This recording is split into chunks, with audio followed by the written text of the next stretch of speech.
Hello, I am Mike. Hello, I am Lily. Welcome to English Podcast Flow. Okay, so today we're going to be looking at reading. Right. Yeah.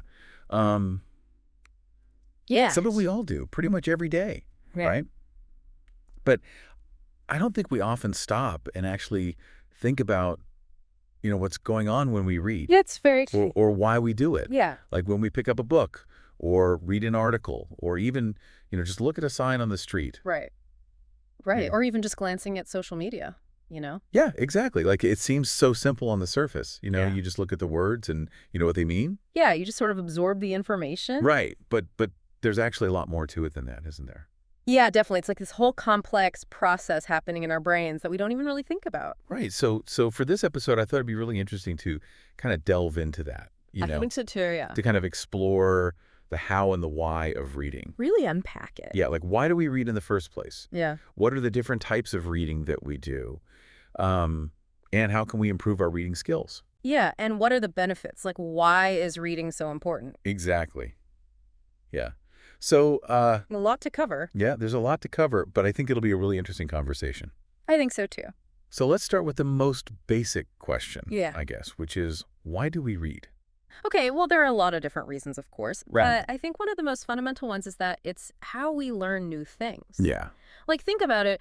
Most of the information that we have about the world comes from reading. Right, from books and articles and websites and Yeah, all sorts of things. yeah, And this is true whether we're talking about, like, history or science or current events or even just, learning how to do something new. right, like learning how to cook or fix something or Yeah, anything, really. yeah, and it's not just factual information either, Mm-hmm. right? We also read to learn about other people and their experiences, Exactly. like through novels and biographies and Yeah, memoirs and even just, like, reading people's posts on social media. right, yeah, yeah. So reading is really this incredible tool for expanding our knowledge and understanding of the world. I think it's one of the most powerful tools that we have, actually. Yeah, I agree. And it's not just about learning new things either. Right, Reading can also be a source of great pleasure. right.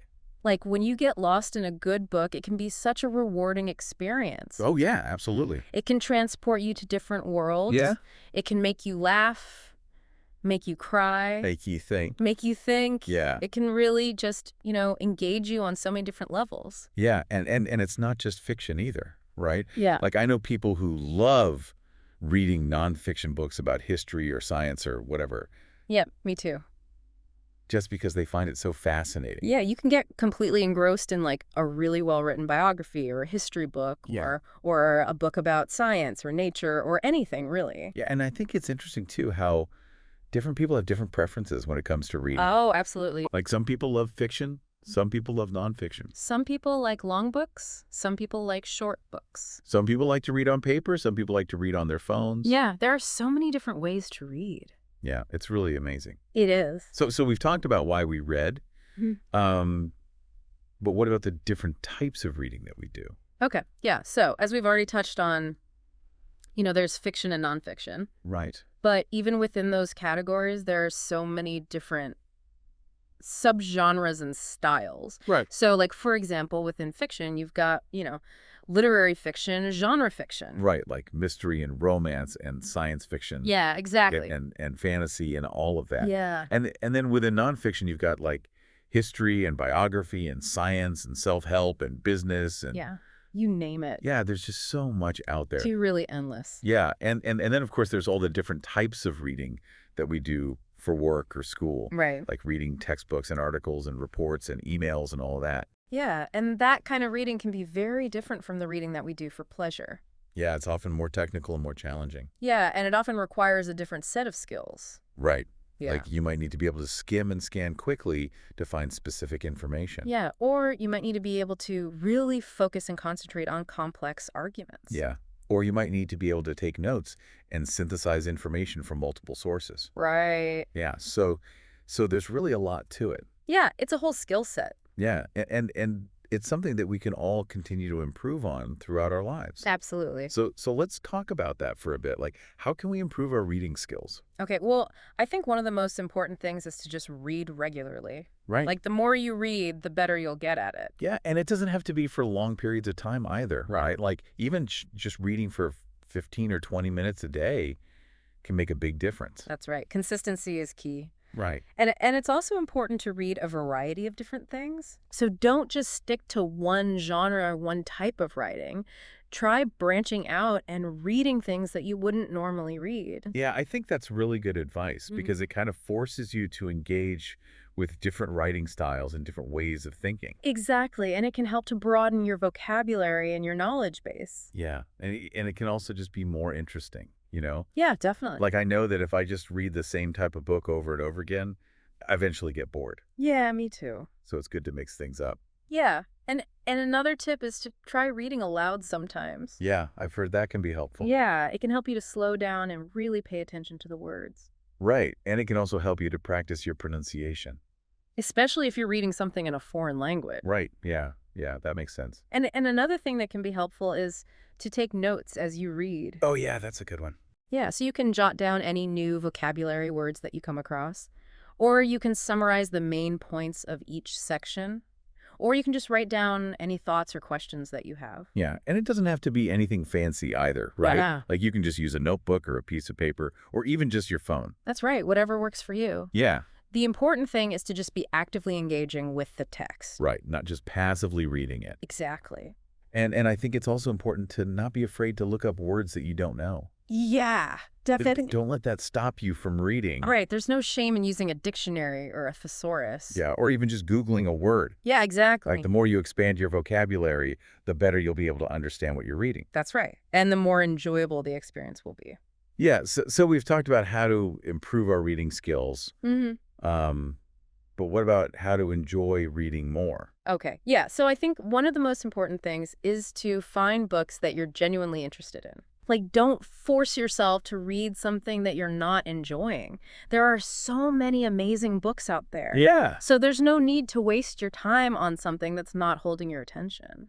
Right. Yeah. Yeah, and I think it's also important to not be afraid to abandon a book if you're not enjoying it. Yeah, I agree. Like there's this kind of pressure sometimes to finish every book that you start. Yeah, like you have to read it all the way through. But I think that's nonsense. I think so too. Like life is too short to read books that you don't like. Exactly. So if you're not enjoying something, just put it down and move on to something else. Yeah, and another tip is to try reading in different environments. Oh, yeah, that's a good one. So like, maybe try reading outside in a park or in a cafe or in a library. Or, maybe try reading in a bathtub or in bed. Like, yeah. just experiment and see what works for you. Yeah, and I think it's also important to find a comfortable reading position. Yeah, that's important. Like if you're not comfortable, you're not going to be able to focus on what you're reading. Exactly. Same, find a chair that you like or a spot on the couch or whatever. And make sure you have good lighting. Right. Yeah, that's You don't want to strain your eyes. Yeah, and another thing that could be helpful is to set aside some dedicated reading time. Right. So, maybe block out an hour or two in your schedule each week and just devote that time to reading. Yeah, that can be a really good way to make sure that you're making time for it. Yeah. And it can also help you to get into a reading routine. Yeah, and once you get into a routine, it becomes easier to stick with it. Right. Yeah. Yeah, that makes sense. So yeah, those are just a few tips on how to enjoy reading more. Yeah, I think those are all really good tips. Hopefully they'll help. Yeah, and speaking of enjoying reading more, let's talk about reading in English versus reading in your native language. Okay, so obviously if you're not a native English speaker, reading in English can be more challenging. Right. But it can also be incredibly rewarding. Yeah, I agree. Like it's a great way to improve your vocabulary and your grammar. Yeah. And it can also help you to learn about different cultures and different ways of thinking. Yeah, exactly. And it can also just be a lot of fun. Right. Like there's so many amazing books written in English. Yeah, there really are. So it's definitely worth the effort. I think so too. But I know that it can be daunting to start reading in a new language. Yeah, especially if you're not confident in your abilities. Right. So what advice would you give to someone who's just starting out? Well, I would say start with something easy. Right. Like, don't try to tackle Shakespeare right off the bat. Maybe start with a children's book or a graded reader. Right. Something that's designed for learners. Yeah. And don't be afraid to use a dictionary or a translator. Yeah, it's okay to look up words that you don't know. Yeah. And don't get discouraged if you don't understand everything at first. Right. Like it takes time and practice to develop your reading skills in a new language. That's right. But the more you read, the easier it will become. Yeah, I think that's really encouraging. Yeah, and another tip is to try reading things that you're already familiar with. Oh, yeah, that's a good one. So, like, if you've seen a movie or a TV show in English, try reading the book or the script. Right. Or if you've read a book in your native language, try reading it in English. Yeah, that's a great way to kind of ease yourself into it. Yeah, and it can also help you to compare and contrast the different languages. Yeah, and I think it's also important to find a reading buddy. Oh, yeah, that's a good idea. So, like, you know someone who you can talk about books with. Yeah, or someone who can help you if you're struggling with something. Right. Yeah. Yeah, that can be really helpful. And it can also just make the whole experience more enjoyable. Yeah, I think that's really important. Like, reading should be enjoyable. Absolutely. Like, it shouldn't feel like a chore. No, it should be something that you look forward to. Right. So yeah, if you can find a way to make it fun, you're more likely to stick with it. Yeah, I think that's really good advice. I hope so. So we've talked about why we read, the different types of reading that we do, how to improve our reading skills, Hmm? how to enjoy reading more and reading in English versus reading in your native language. Yeah, that's a lot. Yeah, it is. But I think we've covered a lot of ground. We have. So to wrap things up, where can people find good books to read? Okay, well, obviously there are libraries, Mhm. which are a great resource for free books. And then there are bookstores, Yeah. which offer a wider selection of books. But they can be more expensive. Right. Yeah. Yeah. And, Mhm. and then, of course, there's the internet. Yeah, the internet is a great resource for finding books, especially if you're looking for something specific. Right. Yeah. Yeah. Yeah. Like, you can find pretty much any book online these days. Yeah, and there are a lot of websites that offer free ebooks. Right. So you don't even have to spend any money. Yeah. And there are also a lot of websites that offer audiobooks. Right. So you can listen to books while you're doing other things. Yeah, that's a great option for people who are busy. Yeah. Or who just prefer to listen to books. Yes, exactly. So yeah, there are a lot of different options for finding good books to read. There really are. And I think the most important thing is to just find what works for you. Yeah. Like, there's no right or wrong way to read. Just as long as you're enjoying it. Right. Yeah. Yeah, that's the most important thing. Definitely.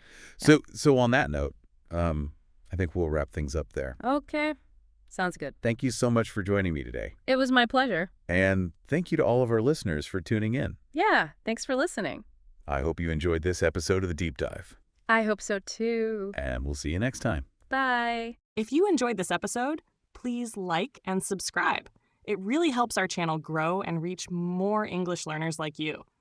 By subscribing, you'll never miss a new episode, and by liking the video, you're letting us know you want more helpful content. Thank you for your support. It means so much to us.